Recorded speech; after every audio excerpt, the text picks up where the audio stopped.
warahmatullahi wabarakatuh. Saya Anton Apriantono, saat ini menjadi dosen tidak tetap di program studi ilmu dan teknologi pangan Universitas Bakri sejak tahun 2012, sekaligus juga saya anggota Dewan Penyantun di Universitas Bakri, Jakarta.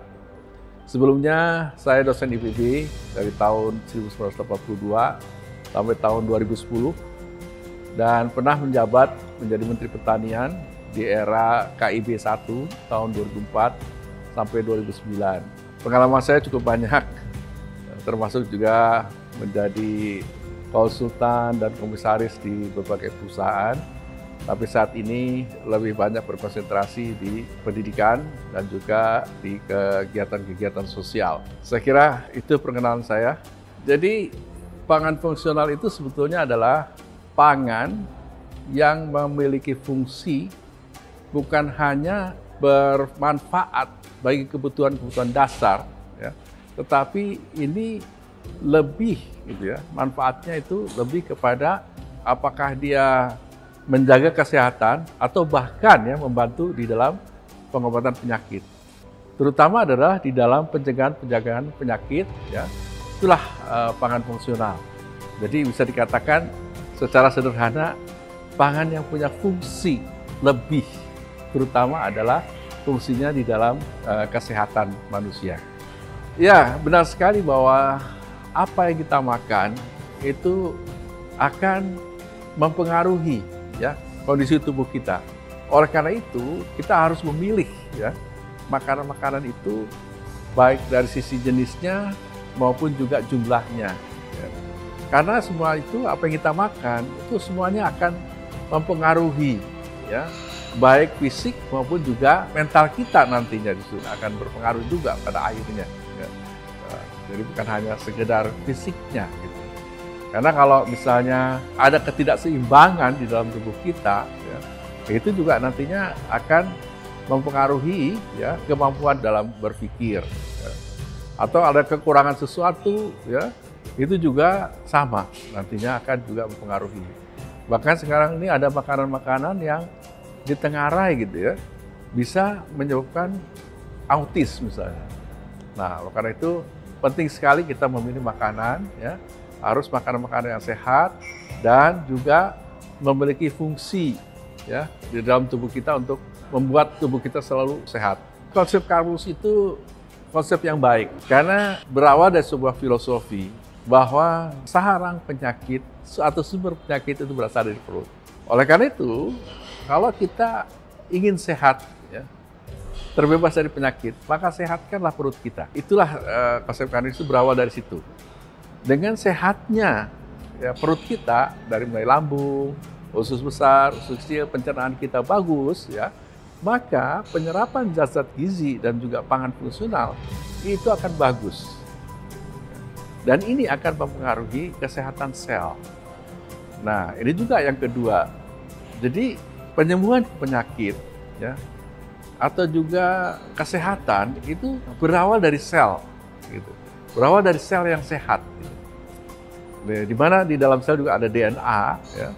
Nah, DNA itu yang mengatur tubuh kita. Oleh karena itu, kalau selnya sehat, maka DNA pun akan bisa bekerja dengan baik, sehingga bisa mengatasi misalnya penyakit-penyakit yang ada.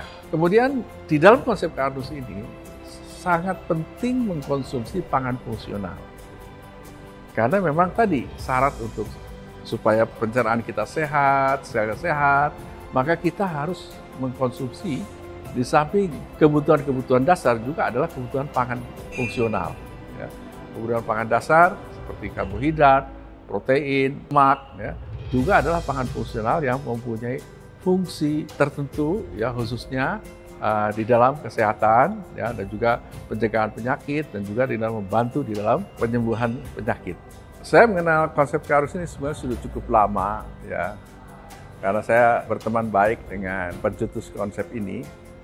Dari mulai awal itu sudah kita banyak berdiskusi dan saya memahami betul ini suatu konsep yang baik dan sesuai juga dengan pengetahuan ilmiah saya yang dalam di bidang pangan, ya. Karena bidang saya secara umum adalah ilmu pangan. Ini juga berkaitan dengan pangan-pangan fungsional yang ada di sekitar kita, yang menjadi bahan pangan lokal. Gitu. Sehingga bahan pangan lokal itu sebetulnya sangat bermanfaat, gitu. Ya, banyak mengandung antioksidan, kemudian juga banyak mengandung serat, ya, banyak juga mengandung resistant starch, gitu ya. Inilah kemudian yang nantinya kaitannya adalah dengan kemampuan kita di dalam memproduksi pangan fungsional ini. Nah, ini semuanya akan berdampak, ya, akan berdampak kepada tumbuhnya ataupun berkembangnya pangan lokal, dan ini juga akhirnya nantinya juga akan lebih mensejahterakan para petani kita. Ya.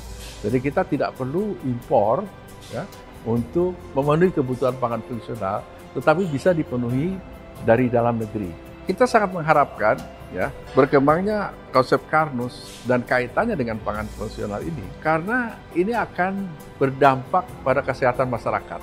Sehingga kita sangat berharap, ya, masyarakat lebih memahami konsep ini, ya, kemudian lebih memahami pentingnya pangan fungsional, ya, sehingga kesehatan masyarakat juga akan meningkat.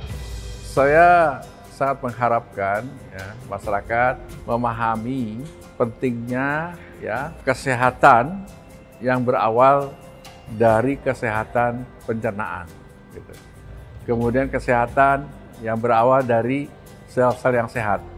Inilah yang sebetulnya mendasari konsep Karnus, ya, sehingga kita bisa memilih, ya, pangan kita, pangan-pangan yang sehat saja yang kita konsumsi, ya, bukan junk food misalnya. Ya. Nah, dengan demikian, ya, kita harapkan kesehatan masyarakat lebih baik, ya, terhindar dari penyakit, dan bagi mereka yang sudah mengalami sakit, ya, seperti diabetes, gitu, itu bisa diatasi, ya, dengan mengkonsumsi pangan fungsional, ya, pangan fungsional tertentu sesuai dengan penyakitnya yang dikembangkan berdasarkan konsep Karnus ini. Kalau kita melihat kondisi petani kita saat ini, ya, kita harus melihatnya secara keseluruhan, artinya bukan hanya satu kelompok, ya. Ada petani-petani yang sudah baik, itu biasanya adalah petani-petani besar yang punya lahan luas, ya. Tapi 70% itu kebanyakan petani gurem. Inilah kemudian yang harus kita bantu, ya, mereka, ya, agar bisa meningkatkan kesejahteraannya. Salah satunya adalah mereka harus memproduksi hasil pertanian yang mempunyai nilai tinggi. Di antaranya adalah pangan fungsional. Jadi kalau pangan fungsional ini banyak diminati oleh masyarakat, banyak dibutuhkan oleh masyarakat, maka ini akan berdampak pada meningkatnya permintaan dan akhirnya berdampak pada produksi oleh petani itu sendiri. Gitu. Jadi ini sangat berkaitan antara berkembangnya konsep Karnus, berkembangnya kebutuhan pangan nasional, pangan fungsional, kemudian juga akhirnya permintaan yang meningkat yang menyebabkan petani harus memproduksi, ya, pangan fungsional tersebut, sehingga, ya, kita harapkan kesejahteraan petani juga akan meningkat. Itu yang kita harapkan. Bapak, Ibu, dan saudara-saudara sekalian, ya, saya mengimbau agar mempelajari lebih lanjut mengenai konsep Karnus ini, ya, di www.konsepkarnus.com. Selain itu, saya juga mengimbau agar mempelajari lebih lanjut, ya, mengenai zat gizi, kemudian pangan fungsional, dan hubungannya dengan kesehatan, ya, agar kita punya pengetahuan supaya itu kita terapkan untuk memperbaiki kesehatan kita, ya, mencegah penyakit, dan juga tentunya bisa mengatasi berbagai penyakit. Saya kira itu saja pertemuan kita kali ini, ya. Insya Allah kita akan berjumpa di lain kesempatan. Wassalamualaikum warahmatullahi wabarakatuh.